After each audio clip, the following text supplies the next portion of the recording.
في القلب مشاعر أخفيها قد أشرقت الشمس عليها عن خطط لم أعبأ فيها ستكون. السلام عليكم ورحمة الله وبركاته.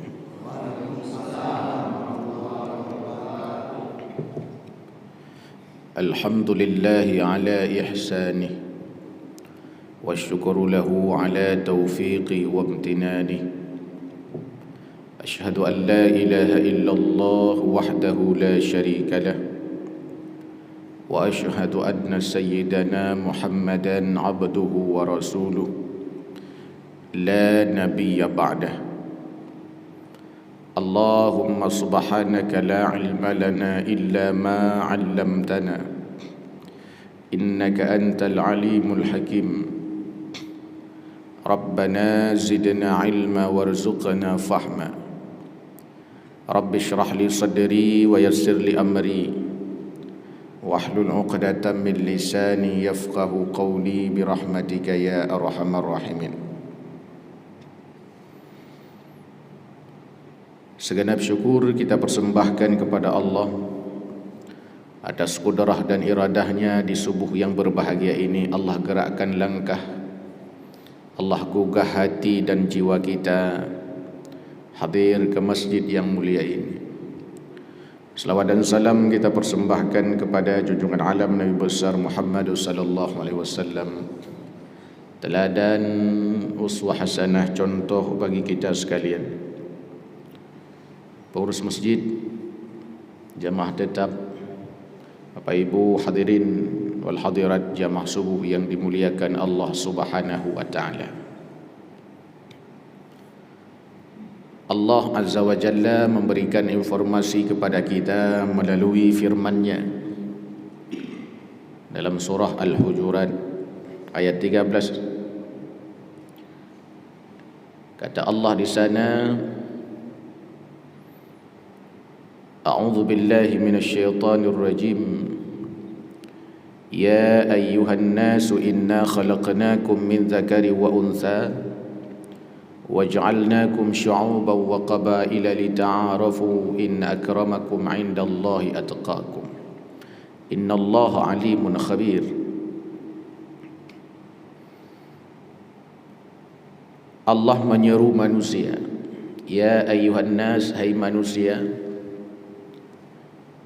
semua manusia, tanpa kenal sukunya, tanpa kenal bahasanya, tanpa kenal warna kulitnya, tanpa kenal mazhabnya, tanpa kenal organisasi keagamaan yang diikutinya. Semua manusia. Ada beberapa istilah yang digunakan Allah dalam Al-Quran untuk menyebut manusia, dan itu menunjukkan kesempurnaan manusia.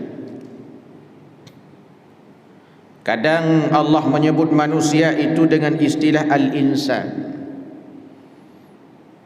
Asal kata dari nasya yansa, menunjukkan bahwa manusia punya kekurangan. Memang kita punya keahlian, tapi keahlian kita berbeda-beda. Ahli di satu bidang tapi tidak ahli di bidang yang lain. Mampu di satu bidang belum tentu mampu di bidang lain. Apalagi kita hidup di akhir-akhir zaman seperti ini, tidak ada orang yang bisa segalanya.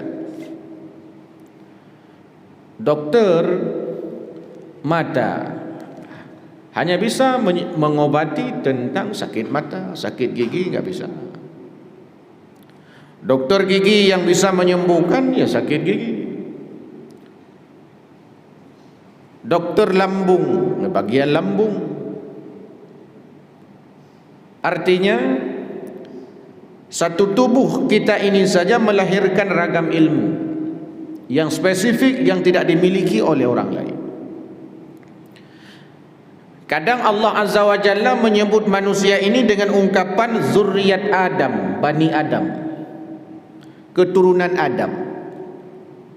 Istilah yang digunakan Allah dalam Al-Quran ini, zurriyat Adam, Bani Adam, Sebagai di antara argumentasi tertolaknya teori Darwin yang mengatakan manusia dari kera, manusia dari monyet, tertolak dengan ungkapan zuriat Adam, Bani Adam. Kadang Allah menyebut manusia dengan istilah bashar. Bashar itu artinya makhluk biologis, butuh makan, butuh minum, seksual, menikah. Kenapa butuh makan? Karena biologis. Kenapa butuh minum? Karena kita makhluk fisiologis. Karena kita makhluk fisiologis, makhluk biologis butuh makan, butuh minum. Itu menunjukkan keutamaan manusia. Nah, di antara yang lain Allah juga menyebutkan manusia itu An-Nas. Makna An-Nas itu manusia, tapi manusia dilihat dari sisi bahwa manusia ini sebagai makhluk yang komunal, sebagai makhluk yang beragam, sebagai makhluk sosial, zon politikon, makhluk sosial. Apalagi sekarang tidak bisa orang hidup sendirian. Dia makhluk sosial, butuh kepada yang lain. Artinya lahir berbagai macam agama itu sunnatullah. Dalam Quran disebutkan Allah sangat mampu menjadikan semua kita Islam, sangat mampu. Tapi realitasnya Allah menjadikan manusia itu beragam agamanya. Allah sangat mampu menjadikan kita Batam semua, sangat mampu.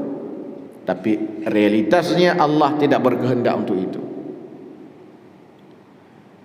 Sangat mampu Allah menjadikan seluruh manusia di muka bumi yang jumlahnya pagi ini 7,5 miliar, semuanya orang Indonesia, sangat mampu. Semuanya orang Melayu, 7,5 miliar manusia di atas permukaan bumi pagi ini sangat mampu. Tapi realitasnya sunnatullah, Allah tidak melakukan itu.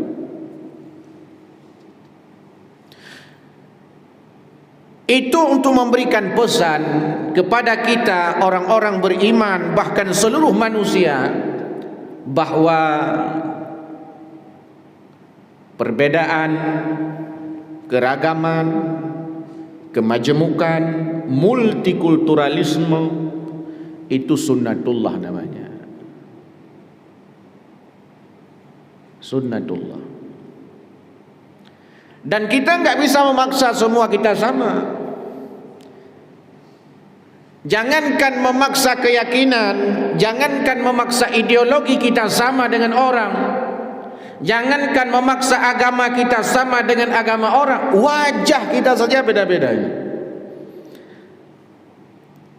Bahkan lahir dari rahim yang sama, adik abangnya, tapi kok bisa beda wajahnya? Wajah saja sudah beda, apalagi rambutnya, apalagi karakternya, apalagi pelakunya.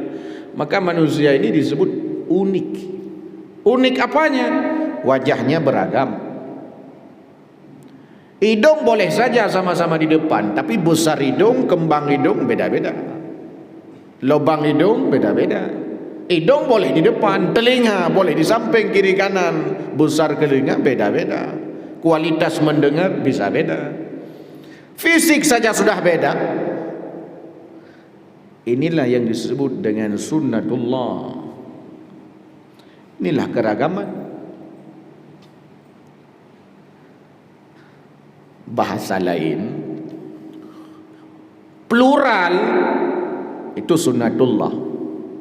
Yang jadi persoalan pluralisme.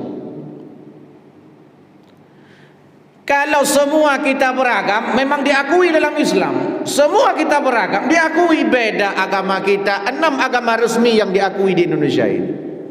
Itu belum lagi aliran-aliran sempalan.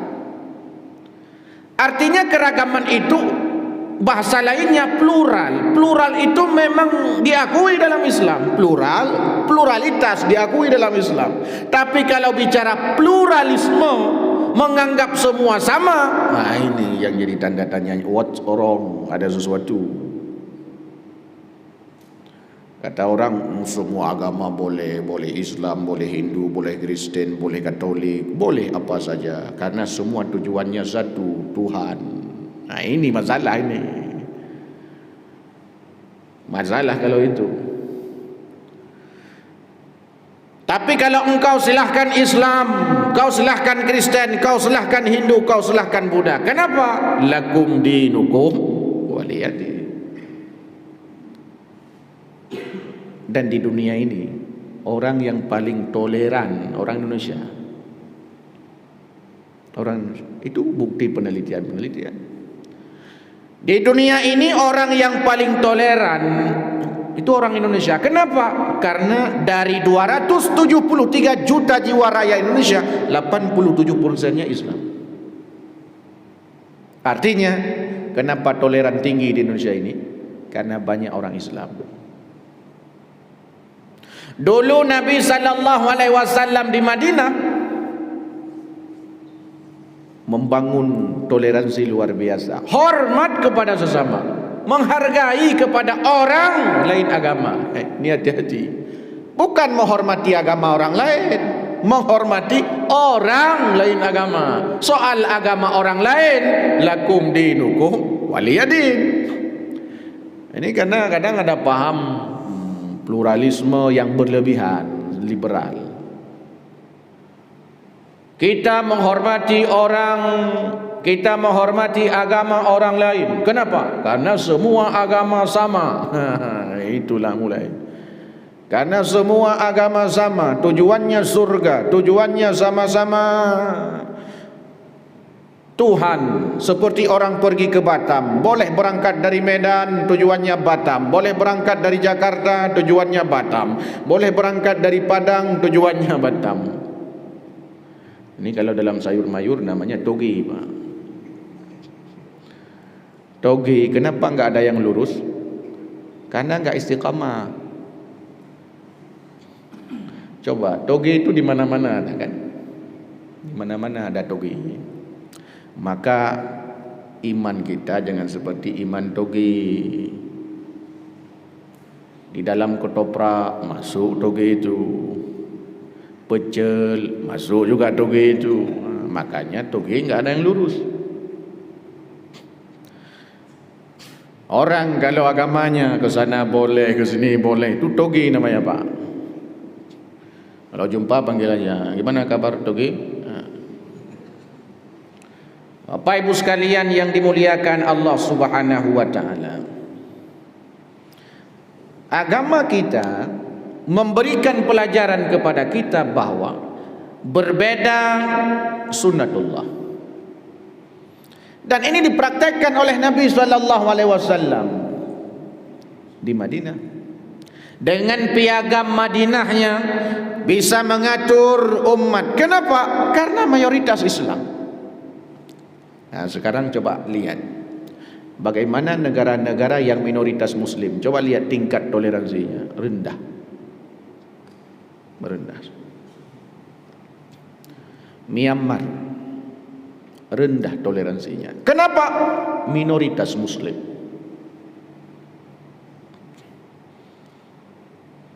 Orang-orang Rohingya, masyarakat Muslim Rohingya diusir dari negaranya, padahal itu tanah kelahiran mereka, diusir. Pergi ke Malaysia, ditolak. Pergi ke Brunei, ditolak.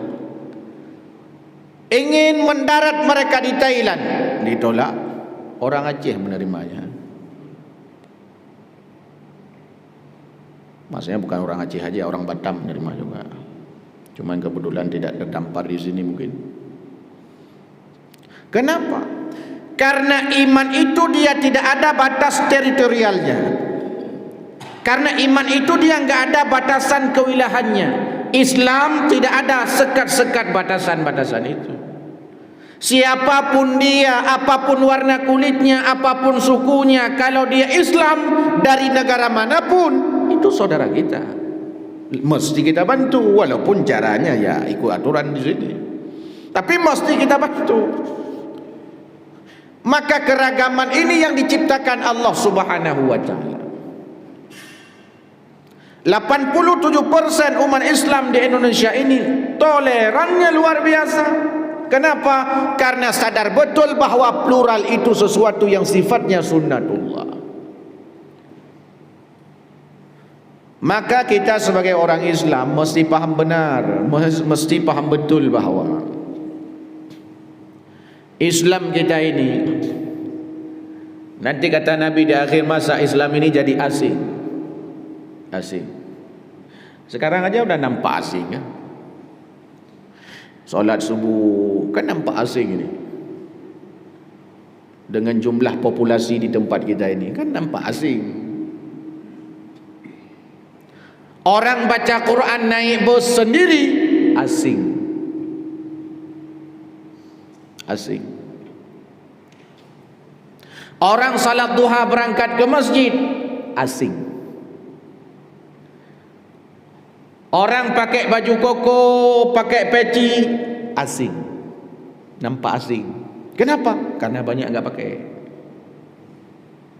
Kalau seandainya semua pakai enggak asing. Ini asing. Ini yang aneh ini. Kita tinggal di negara yang mayoritas Muslim, tapi Islam kita kok asing ya? Kok asing ya?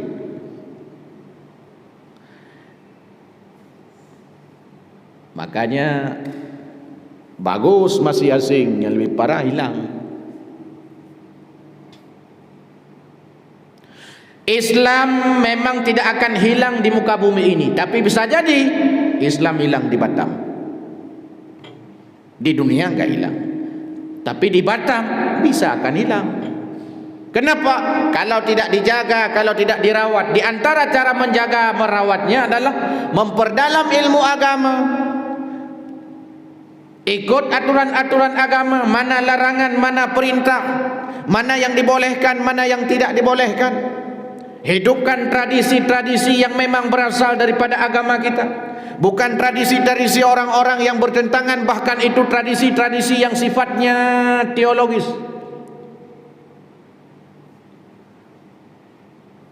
Maka MUI sudah memberi fatwa sejak Buya Hamka dulu, mengucapkan selamat Natal haram. Sampai Buya Hamka mempertahankan fatwa ini, mundur dari MUI.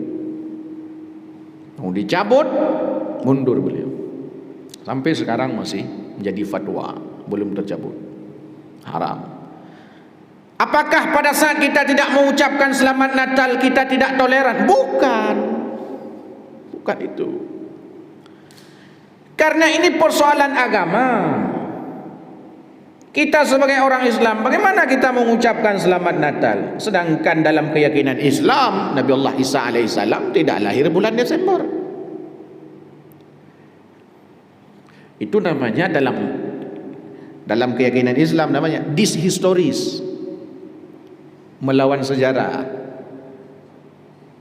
Dalam keyakinan Islam. Tapi kalau saudara-saudara kita yang sebangsa dari umat Kristiani, oh silahkan saja, namanya lakum dinukum waliyadin.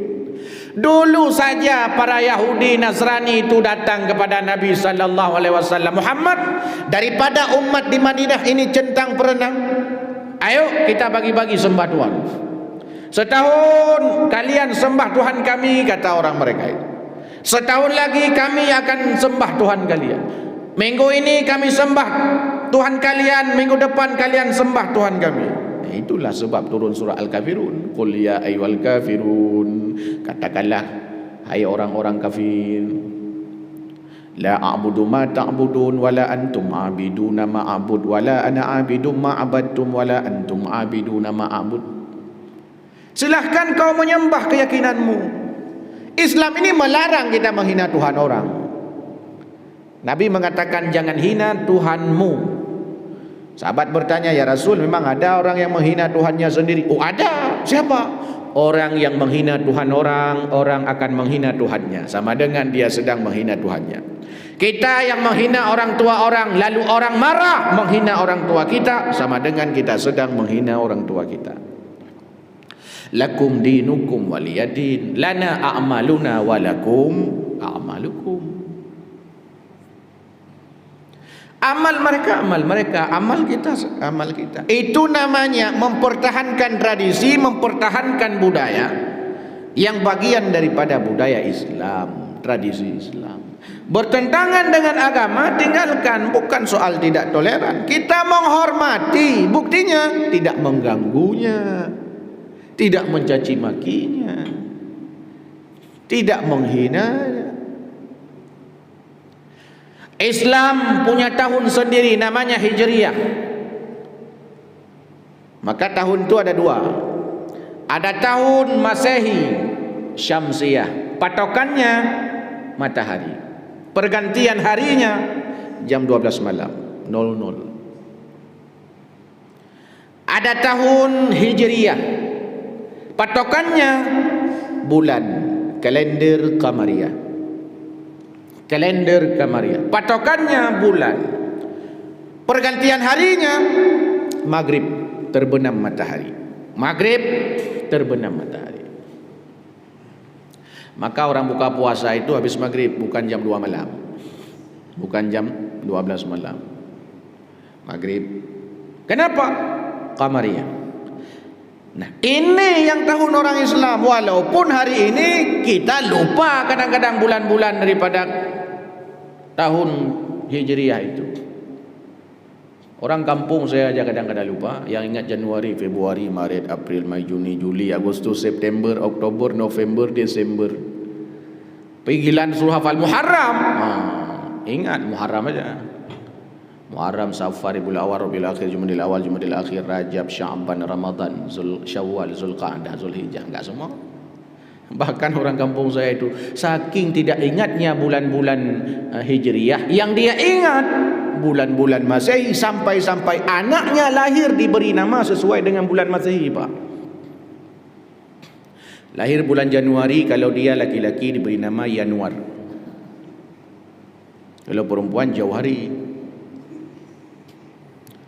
Lahir bulan Februari, kalau dia laki-laki Febri, perempuan Febrianti. Lahir bulan Maret, kalau dia perempuan Mareta, kalau laki-laki March. Biar nampak Inggrisnya. Karena kalau udah bahasa Inggris biasanya mahal, Pak.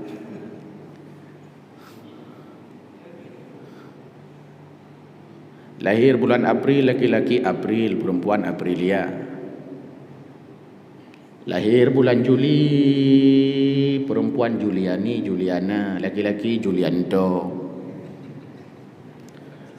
Lahir bulan Agustus, laki-laki Agus, perempuan Agustina, Agustini, Agus begina, Agus begini. Lahir bulan September, perempuan Septi, laki-laki Septo. Lahir bulan Oktober, laki-laki Ok, perempuan Okta. Lahir bulan November, laki-laki Noval, perempuan Novi. Lahir bulan Desember, perempuan Desi, laki-laki Ndeso.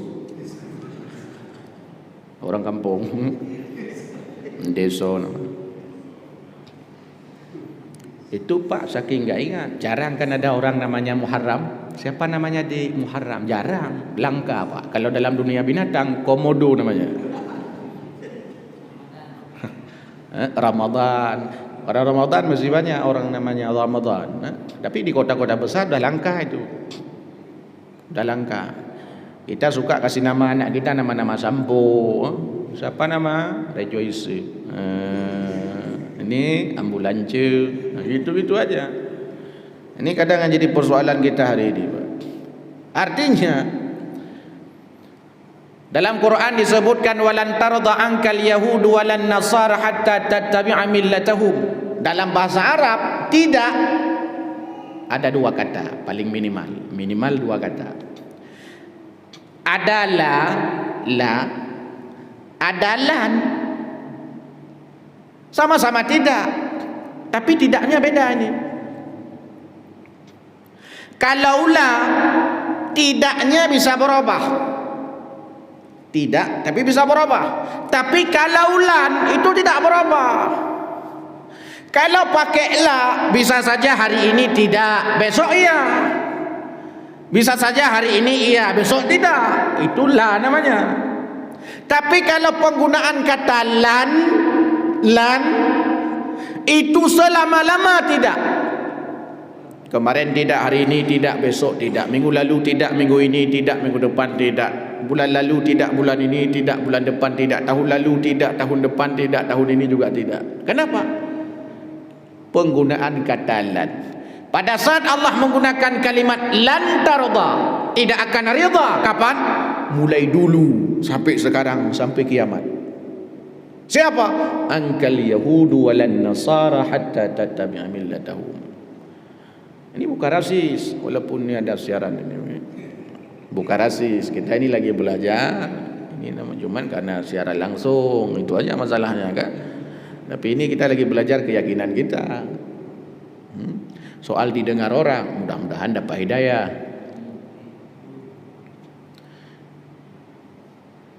Sama juga seperti sedekah, Pak. Kata Allah, lan tanalul birra hatta tunfiqu mimma tuhibbun. Kan kalimatnya lan. Artinya tidak akan sempurna kebaikan. Selama-lama tidak akan sempurna. Tidak akan sempurna kebaikan seseorang selama-lama sebelum dia menginfakkan sesuatu yang paling dia cintai. Belum sempurna sedekah kita itu, Pak. Kalau seandainya kita belum berani menginfakkan sesuatu yang paling kita cintai. Kalau seandainya di dalam kantong kita, saku kita pagi ini ada uang 100.000 dan ada uang 2.000, berapa yang masuk kota infak? 2.000. Artinya padahal yang paling kita cintai yang 100.000 itu maknanya belum sempurna. Belum sempurna. Kalau mau sempurna sedekah kita, kebaikan kita, infakkan sesuatu yang paling kita cintai. Apa yang paling Bapak Ibu cintai? Mobil? Nah, infakkan. Enggak berani, belum sempurna. Berarti Bapak Ibu masih terikat hatinya dengan dunia. Pasti itu begitu, memang logikanya. Maka para ulama sudah mengatakan bahwa letakkan dunia ini di tanganmu, jangan di hatimu.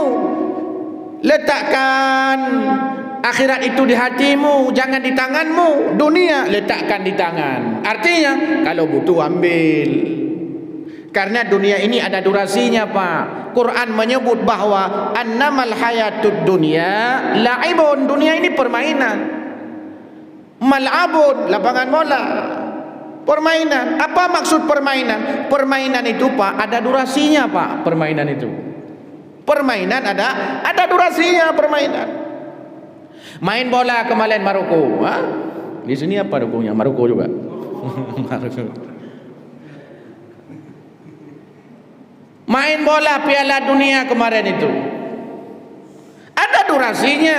Satu babak 45 menit, dua babak 90 menit, selesai. Peluit ditiup oleh wasit, keluar lapangan. Enggak ada orang main bola 24 jam itu enggak keluar-keluar di lapangan. Mati orang main bola.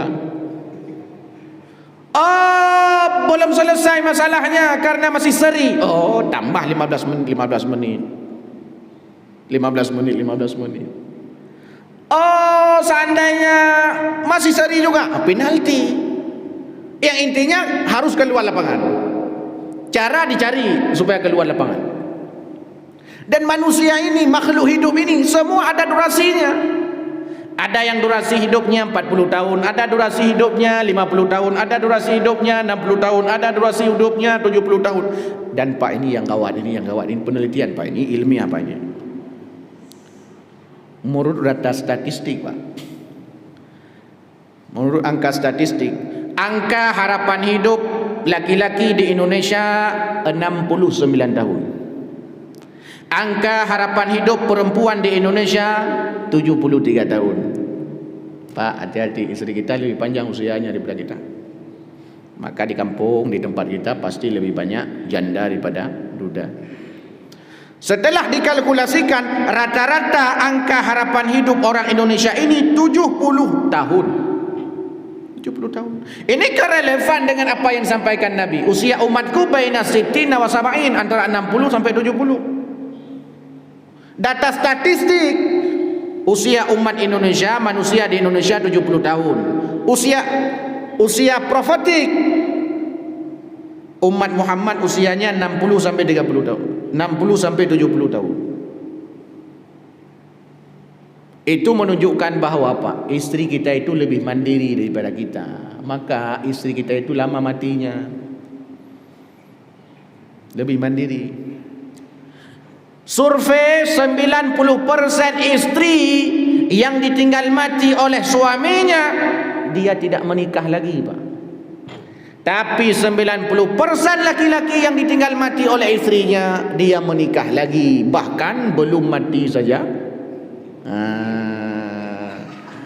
sudah mulai cari-cari yang baru. Ada durasinya. Kalau orang lupa, hidupnya itu lupa, ada durasinya. Ini persoalan hidup itu ada durasi. Orang main itu, Pak, itu kan posisinya beda-beda. Ada yang kiper, gelandang kanan, gelandang kiri, ada penyerang, kan? Itulah hidup di dunia itu. Ada yang jadi ustaz, jadi dosen, jadi guru, jadi pengusaha. Semua itu bermain. Tujuannya cetak gol, Islam maju. Itu jangan masuk ke gawang sendiri. Ini udah ada pengusaha cetak gol ke gawang sendiri. Ada dosen cetak gol ke gawang sendiri. Ada orang kaya cetak gol ke gawang sendiri. Jangan ke gawang orang. Jadi kita boleh jadi apa saja, tapi karakter Islam kan boleh saja. Dosen hafal Quran, hebat kan? Dosen tapi hafal Quran. Dokter hafal Quran, hebat. Ustaz aja belum tentu hafal Quran. Dokter hafal Quran, politisi hafal Quran. Kan luar biasa itu. Dan sekarang sudah banyak, alhamdulillah. Namun reformasi di Batam ini juga banyak yang seperti itu. Coba bayangkan itu memberikan. Maka Bapak Ibu sekalian, jamaah subuh yang dimuliakan Allah Subhanahu wa taala. Tradisi-tradisi Islam itu yang kita hidupkan. Kebiasaan-kebiasaan dalam Islam itu yang kita hidupkan. Pergantian tahun bukan tuh hura-hura. Kenapa? Karena ketika tahun bertambah terus, tahun terus berjalan, maka usia kita bertambah, beban kita bertambah, kewajiban kita bertambah. Maka jangan senang tanggal 1. Ada yang bapak-bapak pegawai negeri sini, jangan suka kali tanggal 1. Kalau suka dengan tanggal 1, usia kita semakin lama semakin pendek. Ini berdoa tiap pagi, ya Allah, kapanlah keluar gaji tanggal 1, kapan ya Allah, tanggal 1 Januari kok lama kali, ya Allah. Dia nggak paham. Pindah ke tanggal 1, usianya kemarin 50, sekarang 51. Pindah bulannya, pindah terus menerus. Maka jangan suka panjang umur. Kalau lagu itu panjang umurnya. Yang suka panjang umur itu iblis.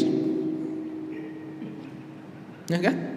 Dalam Quran disebutkan yang suka panjang umur iblis. Iblis itu ketika dikeluarkan dari surga, minta sama Allah, ya Allah, Rabbi fa'andirni ila yaumi yub'atsun. Ya Tuhan, panjangkan usiaku sampai kiamat. Sampai kiamat minta panjang usia. Ya Allah, panjangkan usiaku sampai hari kiamat. Karena minta ya kepada Allah, Allah kasih. Kata Allah, fa innaka minal muntarin. Kau panjang usia sampai kiamat. Ya, coba baiknya Allah kan, iblis saja berdoa dikabulkan oleh Allah. Masa kita enggak dikabulkan? Enggak mungkin lah, pasti kita lebih dikabulkan juga.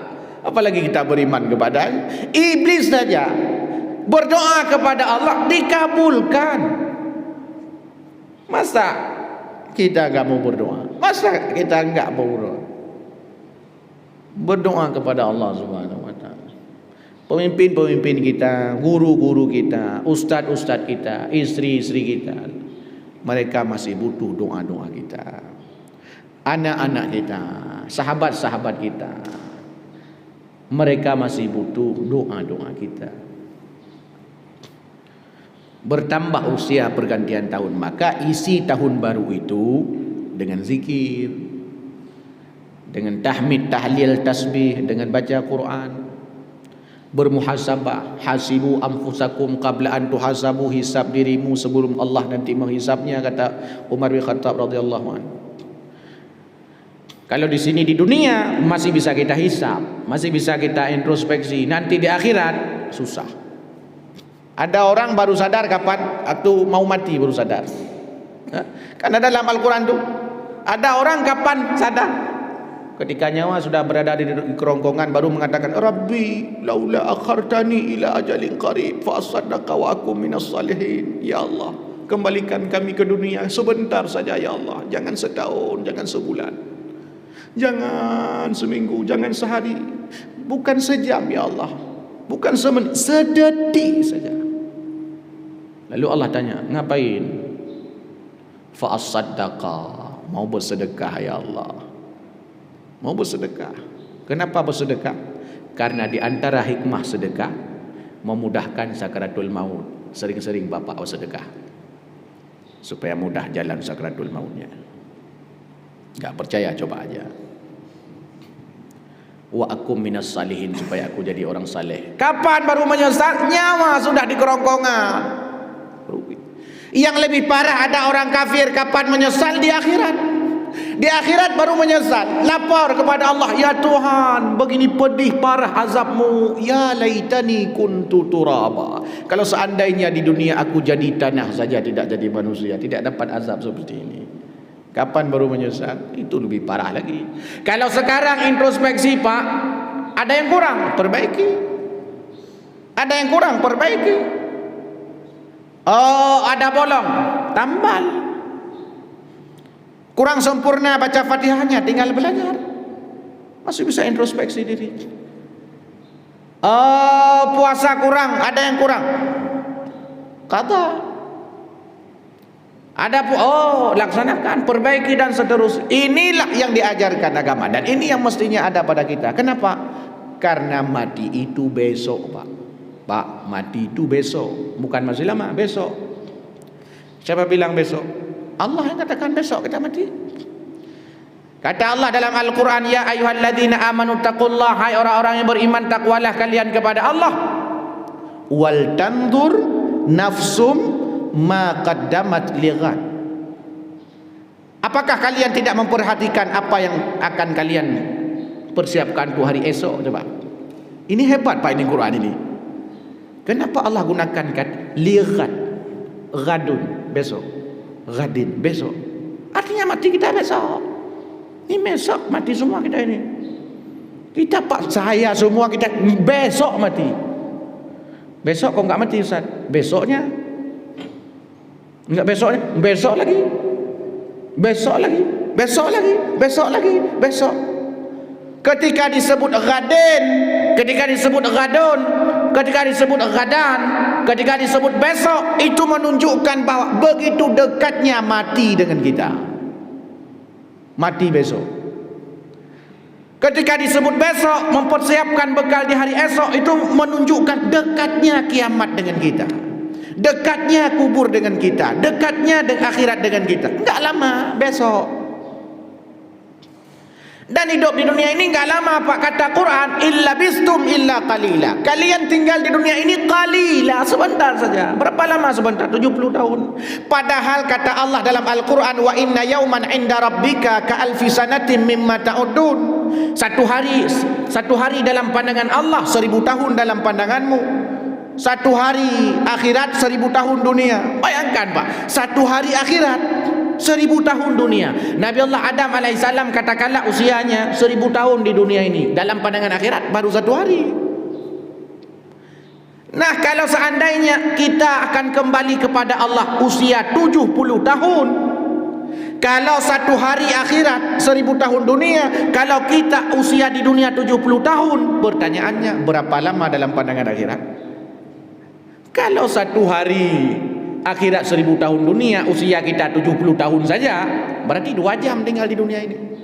Dalam pandangan akhirat berarti cuma 2 jam. Itu belum potong Pak, ada diskonnya lagi. Kenapa diskon? Kita akil balik lagi-lagi 15 tahun. Dari 70 udah berapa kurang?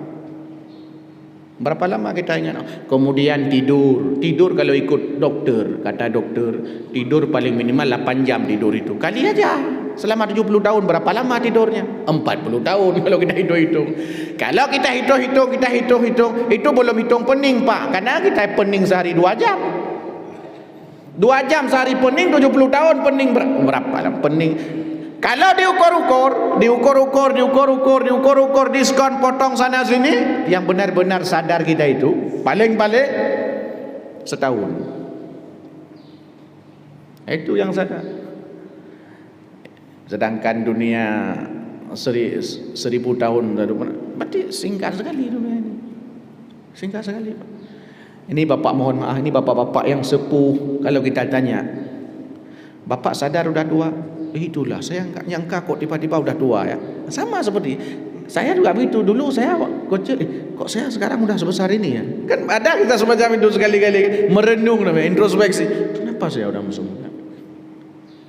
Maka Nabi mengatakan bahwa orang yang tahu berapa nilai harganya sehat orang sakit, sering-seringlah kunjungi orang sakit. Bawa buah-buah kepada mereka kalau sakit, tapi lihat sakitnya. Kalau kawan kita mencret, jangan bawa jeruk. Itu aturannya memang begitu. Kalau kawan kita nggak bisa BAB udah 2 minggu, jangan bawa salah. Ini kadang-kadang kawan ini kadang-kadang kurang ajar juga, Pak. Enggak. Jadi enggak perhatikan, mestinya tanya dulu sakit apa, Pak. Tanya dulu kawan kita baru bawa. Jangan sampai sana enggak ada yang makan salah kita itu. Akhirnya dimakan perawan. Hadirin yang berbahagia, ini penting bagi kita ini. Terbatas sekali hidup di dunia ini. Terbatas. Semua makhluk hidup mati. Kullu nafsin za'iqatul maut. Semua. Bahkan saya pernah baca penelitian, di antara binatang yang paling lama mati, lobster. Lobster itu, Pak, termasuk binatang paling lama mati. Dan di antara cara mati lobster, dimakan manusia. Yang intinya mati juga, walaupun dimakan orang, tapi mati. Mati juga. Maka pergantian tahun jangan foya-foya. Pergantian tahun jangan seperti kata anak muda, kecil bahagia ya.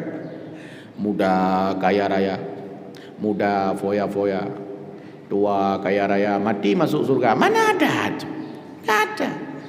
Kok kecil bahagia, muda foya-foya, tua kaya raya, mati masuk surga? Mana ada orang kayak gini? Enggak ada, apa? Enggak ada. Orang kaya pasti orang hemat. Orang masuk surga pasti amal saleh. Dan masuk surga itu susah. Amalnya berat, tantangannya berat, rintangannya berat. Kok berat, Ustaz?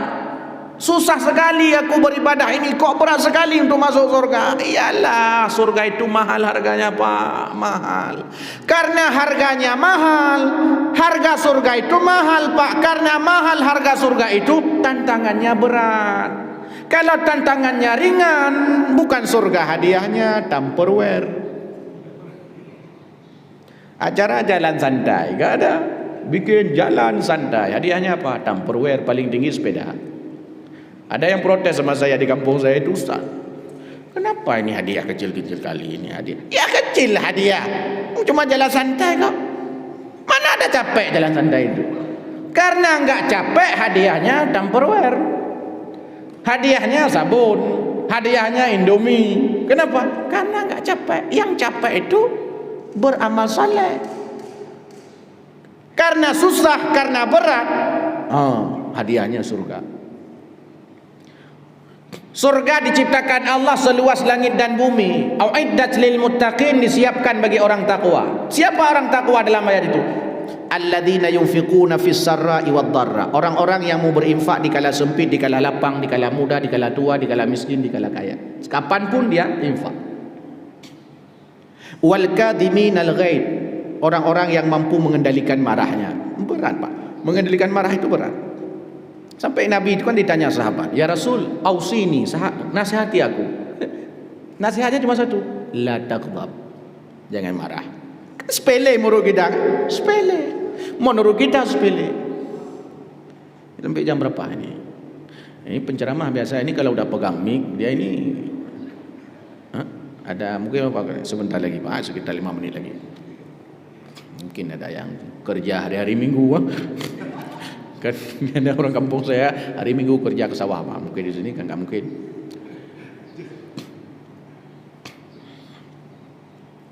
Tadi sampai mana ya?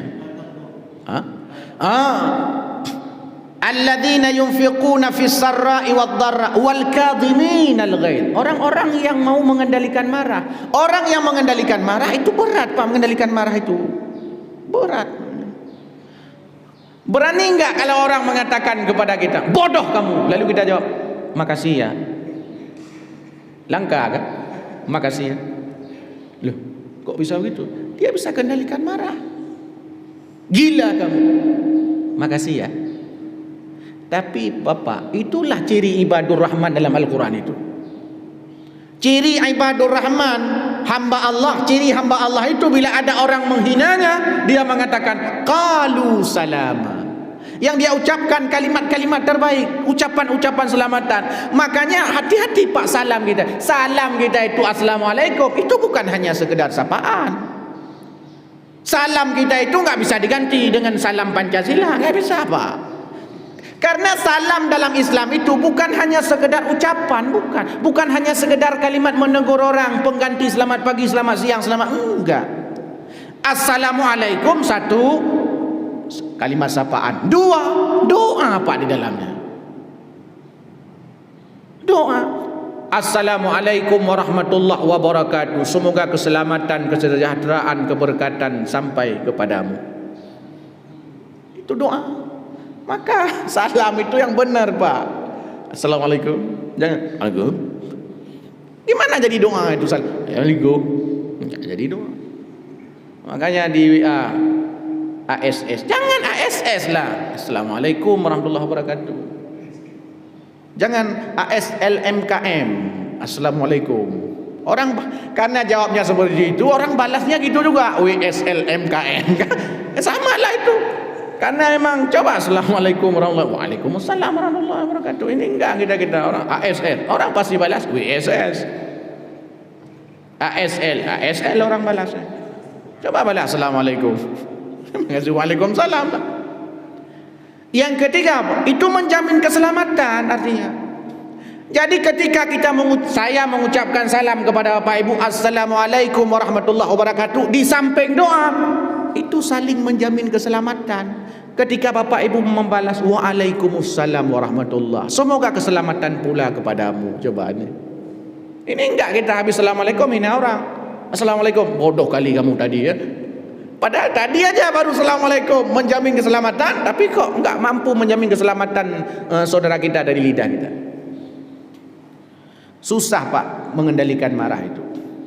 Sampai-sampai Nabi mengatakan kalau kalian sedang marah lagi berdiri, wa huwa qa'imun falyajlis. Lagi berdiri marah, duduk. Cara mengobati marah, ubah posisi Pak. Kalau lagi marah berdiri, duduk.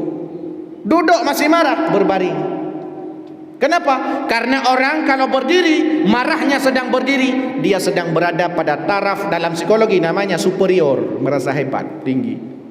Maka orang kalau bertengkar, berkelahi, jatuh, bangun lagi ya. Kenapa dia bangun lagi? Bukan hanya bangun fisiknya, bangun egonya juga. Maka orang puap ditonjok sekali, jatuh dia. Dia bangun lagi. Bangun itu bukan hanya bangun fisiknya, tapi juga yang dia bangunkan egonya. Makanya kalau ada istri marah, caranya begini Pak. Kalau kita lagi duduk, istri lagi berdiri, caranya, Babang kenapa gini, ini belanja ini, caranya, Dek, duduk. Duduk. Ada mahasiswa saya, dia protes Pak karena nilainya jelek. Protes kepada saya, Pak kenapa nilai saya jelek kali Pak, begini mau merepet dia. Lagi berdiri, saya lagi duduk. Saya bilang, duduk dulu. Itulah Pak, masa nilai saya jelek kali. Duduk dulu. Kenapa saya mau protes? Duduk dulu. Udah duduk, saya tanya, ada masalah apa? Ini Ustaz, kenapa nilai saya jelek kali? Turun ke emosinya, turun. Ada tugas. Tadi waktu berdiri, oh kita pikir garang bener nih orang. Waktu duduk, hilang, memang hilang marahnya. Itu begitu kata Nabi, ubah posisi, Pak. Makanya kalau istri kita lagi marah, ubah posisi aja. Kalau pertama menghadap dia, menghadap ke membelakangi aja. Enggak marah lagi istri. Kita enggak merubah, walaupun istri tambah marah ya. Tapi kita enggak marah lagi kita, Pak. Karena udah berubah posisi. Masih marah juga ketika berbaring, ambil wudu. Kenapa? Karena kata Nabi, innal ghadhiba minasyaitan. Karena marah itu dari syaitan.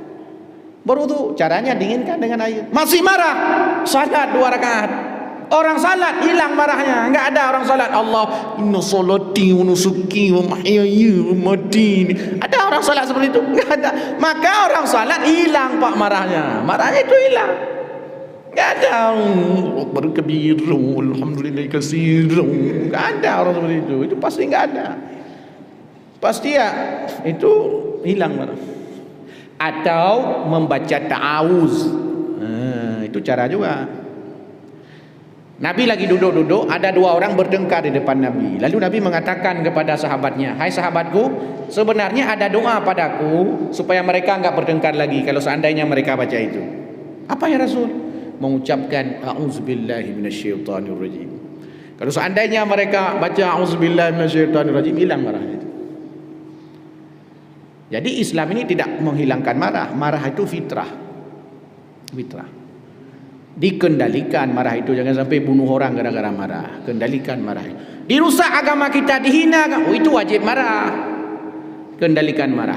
Wal kadhiminal ghaid. Susah marah itu, mengendalikan marah. Karena susah. Hadiahnya surga apa? Wal afina anin nas, memaafkan orang lain. Susah memaafkan orang lain. Jangankan orang biasa, ustaz aja kadang-kadang enggak susah juga. Ustaz sesama ustaz aja saingannya tinggi kali. Karena sekarang ini zaman persaingan. Jangankan jadi pengusaha, jangankan jadi dosen, jadi ustaz jadi saingan, Pak. Kalau bertengkar masalah ini, wal afina anin nas, tidak mau memaafkan. Maka saya ingin mengajak, saya dan kita semua, mudah-mudahan kita termasuk orang yang mau menghidupkan tradisi-tradisi Islam. Yang kedua, mau kita hiasi setiap akhir tahun kita, bahkan setiap hari bahkan. Jangan sampai kita termasuk orang rugi dengan waktu. Bicara umur, bicara waktu. Bicara waktu, bicara umur. Allah sudah mengatakan, innal insana lafi khus. Semua kita rugi. Yang enggak rugi, orang beriman, illal ladzina amanu, enggak rugi. Wa amilus salihah, amal saleh. Yang ketiga, coba, yang enggak rugi orang beriman, enggak rugi. Wa amilus salihah, enggak rugi. Orang beramal saleh enggak rugi. Coba kata Quran, yang enggak rugi itu wa amilus salihah, orang beramal saleh. Bukan wa alimus salihah, ya? Orang alim tahu amal saleh masih rugi, rugi juga. Saya tahu salat itu wajib, enggak salat rugi. Yang enggak rugi wa amilus, bukan wa alimus. Orang tahu kebaikan enggak pernah melakukan kebaikan, rugi. Rugi. Jangan seperti ada seorang janda 3 kali kawin cerai, datang ke dokter. Dok, saya kan sudah 3 kali kawin cerai, kenapa ini saya enggak hamil-hamil ya? Dicek sama dokter. Suami ibu yang pertama itu kenapa enggak pernah pegang-pegang ibu? Enggak dong. Suami saya pertama itu gay. Dia enggak suka dengan saya karena saya perempuan. Suami yang kedua. Suami yang kedua impoten. Suami ketiga? Suami ketiga saya itu, Pak, politisi. Loh, apa hubungannya politisi dengan kehamilan? Itulah politisi itu sering berjanji tapi enggak pernah menepati. Itu rupanya sebabnya. Wal afina ninnas. Hidupkan amal saleh dan coba hidupkan keikhlasan. Saya baca tadi masjid ini namanya Al-Ikhlas. Susah ikhlas itu. Sampai surat Al-Ikhlas saja tidak ada kalimat ikhlas di dalamnya, kan? Begitu penting ikhlas itu. Namanya surah Al-Ikhlas. Sampai anak-anak kita itu kadang-kadang enggak hafal ya. baca surah Al-Ikhlas. Enggak bisa Ustaz. Baca qul huwallahu ahad, Allahu samad. Enggak tahu nama. Begitu ikhlas itu disembunyikan. Mudah-mudahan kita termasuk orang-orang yang dekat dengan Allah Subhanahu wa taala, mengisi hari-hari kita dengan ibadah kepada-Nya. Kita berdoa kepada Allah Subhanahu wa taala mudah-mudahan pertemuan ini mendapat keberkatan. Auzubillahi minasyaitonir rajim. Bismillahirrahmanirrahim. Alhamdulillahirabbil alamin. Hamdan na'imin hamdan syakirin hamdan yuwafi ni'amahu wa yukafi'u mazidah. Ya Rabbana lakal hamdu kama yanbaghi li jalali wajhikal karim wa 'azimi sultani. Allahumma shalli ala sayyidina Muhammad wa ala alihi wa sahbihi ajma'in. Allahumma ighfir lana dhunubana wa liwalidayna warhamhum كما ربيانا صغيرا ربنا هب لنا من أزواجنا وذرياتنا قرة أعين واجعلنا للمتقين إماما اللهم أحينا بالإيمان وأمتنا بالإيمان واحشرنا بالإيمان وأدخلنا الجنة مع الإيمان اللهم ثبتنا مع الإيمان واخرجنا من الدنيا مع الإيمان وخدم لنا من الجن مع الإيمان ربنا ظلمنا أنفسنا وإن لم تغفر لنا وترحمنا لنكونن من الخاسرين ربنا آتنا في الدنيا حسنة وفي الآخرة حسنة وقنا عذاب النار سبحان ربك رب العزة عما يصفون وسلام على المرسلين والحمد لله رب العالمين Amin ya rabbal alamin. Inilah yang dapat sampaikan. Terima kasih atas kesempatan saya bisa bersilaturahmi di tempat ini. Mudah-mudahan membawa keberkahan, mendapatkan motivasi ibadah bagi kita semua. Hadanallahu wa yakum ajmain. Lebih kurang mohon maaf. Assalamualaikum warahmatullahi wabarakatuh.